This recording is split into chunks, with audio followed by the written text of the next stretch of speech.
में रहने वाला था, इसलिए उसकी शक्ति और बढ़ी हुई थी। धीरे धीरे गजेंद्र का पैर को ग्राह ने जकड़ लिया एकदम, और धीरे धीरे खींचना प्रारंभ कर दिया। गजेंद्र ने सोचा कि कोई छोटा जीव जंतु होगा जो मेरे पैर से दब गया होगा।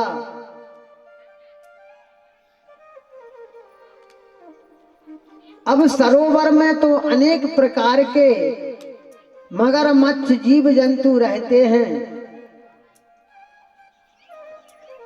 अब धीरे धीरे समय और अधिक व्यतीत होने लगा।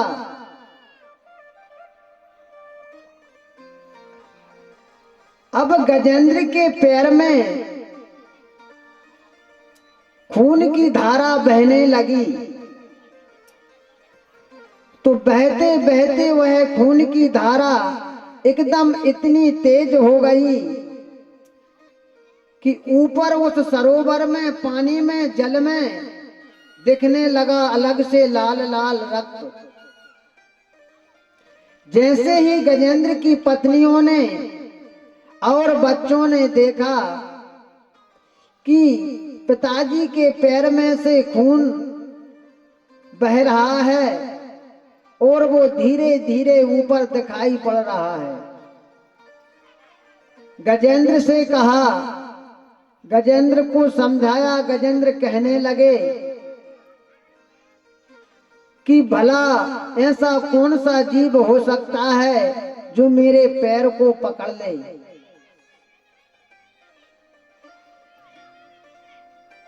अब धीरे धीरे और समय बीतना चला गया। आचार्य सुखदेव जी कहते हैं, हे परीक्षित, जिस समय ग्राह ने गजेंद्र को जकड़ा तो गजेंद्र के बच्चे और पत्नी भी उनको छोड़ करके अपने घर की ओर चले गए।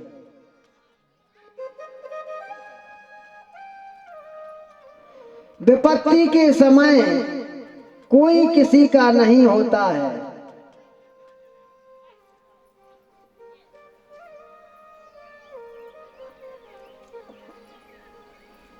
कोई किसी का नहीं होता है जब विपत्ति का समय आता है।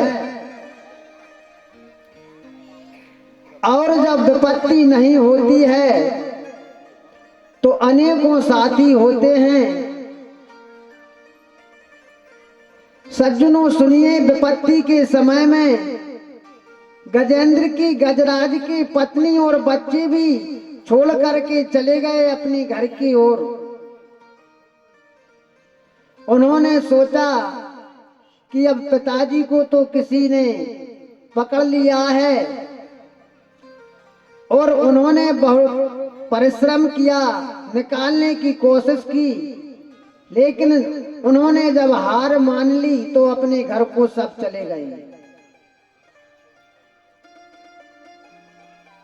गजराज मन में बेचैन हैं। अब उन्होंने सोचा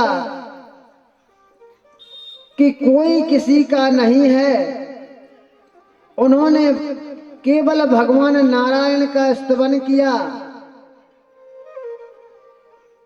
और किसी भी देवी देवताओं का जब स्तुति की तो उसमें नाम नहीं आया। एवं व्यवसतो बुद्ध्या समाधाय परे नहीं जपाय परमं वाच्यं प्रागजन्म मनुष्यतम्।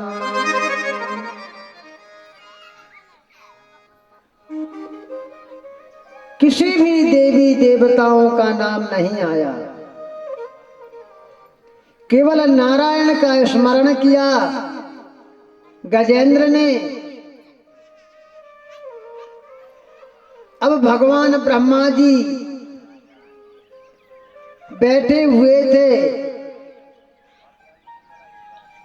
माता सरस्वती जी ने, सावित्री जी ने कहा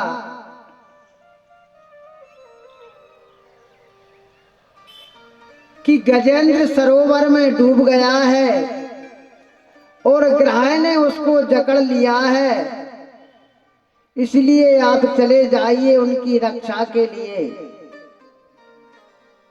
ब्रह्मा जी कहते हैं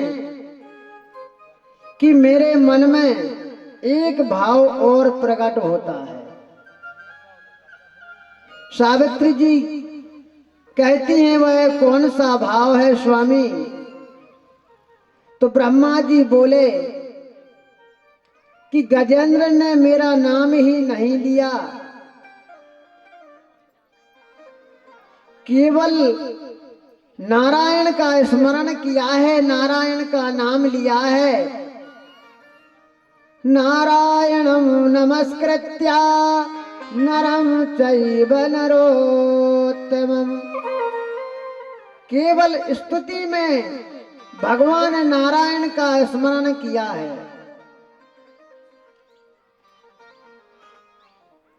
अब मेरा स्मरण करता तो मैं अवश्य जाता। भूत भावन भगवान भोलेनाथ जी से माता पार्वती जी कहने लगी कि स्वामी जी, भगवान भोलेनाथ जी आप दयालु हैं, कृपालु हैं, आशुतोष हैं और भक्तों के रखवाले हैं, इसलिए एक आपका भक्त गजेंद्र बहुत बड़ी विपत्ति में है। वह मृत्यु शैया पर लेटा हुआ मृत्यु की लड़ाई लड़ रहा है। आप जाइए और उसकी रक्षा कीजिए। भोलेनाथ कहने लगे, देवी वह तो नारायण का भक्त है, उसने मेरा नाम ही नहीं लिया। अरे भले आदमी भोले बाबा बोल देता, शिव पार्वती बोल देता, शंकर जी बोल देता, उसने किसी का नाम ही नहीं लिया तो कौन जाए उसको बचाने के लिए? देवी जी पार्वती जी कहने लगी कि ठीक है स्वामी जी, आपकी जैसी इच्छा।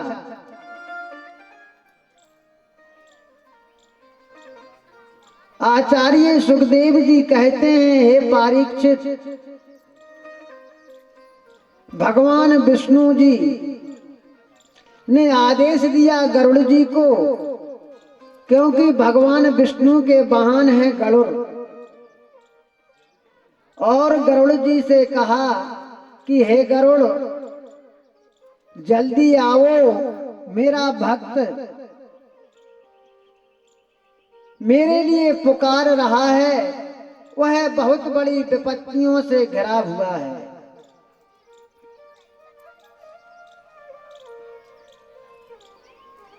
अब गरुड़ जी को भी अपने मन में अभिमान आ गया।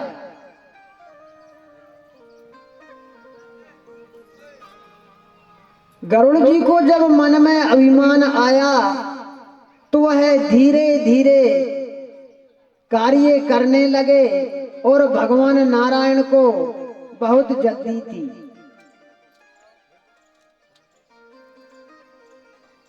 वह बार बार आवाज लगाते हैं, कहते हैं गरुड़ जी आइए, जल्दी से चलना है, क्योंकि मेरा भक्त पर बहुत बड़ी विपत्ति है। अब धीरे धीरे गरुड़ जी आए तो भगवान नारायण कहने लगे